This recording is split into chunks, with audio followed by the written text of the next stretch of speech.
Okay, so here's a problem that came across my desk. Let's talk about how to graph a linear equation. We'll start with one that's given to us in slope-intercept form.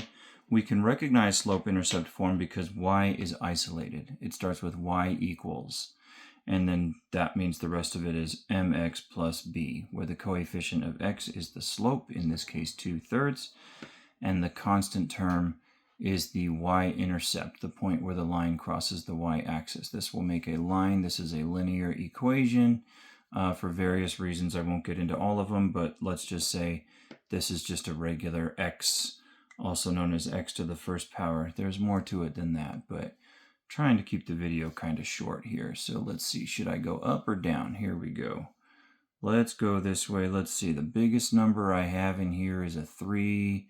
I'm adding to a 1, so I probably don't need to make my Cartesian coordinate plane that extensively big. Maybe go to about a 5 or so in every direction. I wonder if I'm making this, yeah.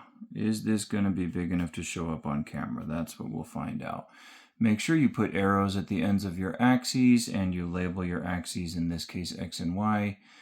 Those are just your basic graphing requirements. Now I could mark a bunch of little spots here and count 1, 2, 3, 4, 5. But I have graph paper, and also if I'm counting by ones, I don't really need to label the numbers. But if you like to label the numbers on your Cartesian coordinate planes, you go right ahead. I won't stop you. Okay, let's look now at the first thing we're going to do to actually graph this sucker here. Is we're going to start with the constant term, also called b, the y-intercept on the y-axis at +1. So I'm going to put a point right there. That's my b. Okay, it gets some other letter names too in the future. The future, Conan? Yes, Andy, all the way to the year 2000. Okay. I'll stop right there without singing the song. Here is my slope, the number in front of x, right? Not the x, but the number in front of x. 2/3, rise over run. I'm not going to start at the origin. I'm going to start at my b, and I'm going to go, in this case, up 2/3, because that's what my slope is telling me to do.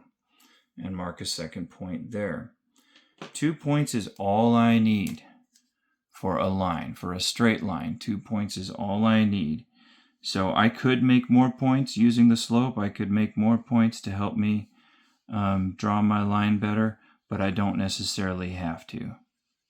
So I can draw a line that goes through there, and that is the line represented by the equation y equals 2/3 x plus 1. All right, if you have a math problem that you would like me to demonstrate, put it in the comments and I will. Hope that helps.